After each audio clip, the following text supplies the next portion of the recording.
Alright, let's look at number 13. Suppose triangle ABC is congruent to triangle DEF.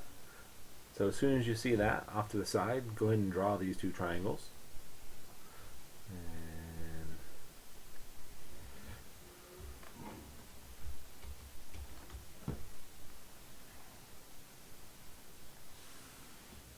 so let's go ahead and call this A, B, C. And so when you draw your two triangles, if I go A, B, C, your other triangle, you should do the exact same thing. You want to keep it in order, make it easy. D, then go up, E, F. So these two triangles are congruent, so let's go ahead and mark it. AB is congruent to DE, because we went in the exact same order. And BC is congruent to EF, and AC is congruent to DF. So that means that angle A is congruent to angle D. The first letter is congruent to the first letter. The second letter is going to be congruent to the second letter. So angle angle B is congruent to angle B. Angle E to E. And finally, the last, C to F. So now let's continue. The measure of angle B is 55 degrees, so we know that this is 55 degrees. So as soon as we write that, come over here and write that this is 55 degrees. The measure of angle F is 30 degrees, so since this is 30, we know that this over here is 30. So before we even go any further, let's go ahead and figure out what angle A is, because we know that the three angles of a triangle, when we add them up, they're going to equal 180 degrees. So we get 85 plus x equals 180, minus the 85 from both sides, and so we end up with x equals 95 degrees. So we know that this is 95 degrees. Now, although my triangle doesn't look like an obtuse triangle, it doesn't matter. As soon as I say that's 95, it's 95. Alright, now let's continue. AC is 7. So down here we know that this is 7. So this side is 7, that means that this side is 7. And then DE is 8. And DE is 8.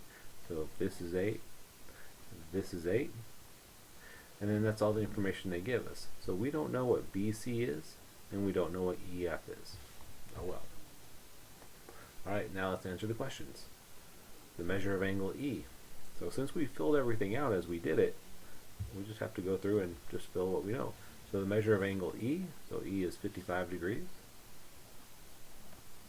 The measure of angle C, C is 30 degrees. The measure of angle A is 95 degrees. Alright, now let's do the sides. The DF, so the DF here was 7. And then the last one, BA. BA is 8. So the easiest thing to do here is when they say that they're congruent, draw your triangles, label everything, fill all the information in on both triangles, and then it becomes an easy problem. Alright, for number 14, it says what additional information is required to prove that the two triangles are congruent using side, side, side. So we want to use side, side, side. So let's go ahead and color code this. Let's go ahead and say this is our first side. So here's this first side congruent to this first side. The second side, we know here, this is congruent to this. So now I need the third side.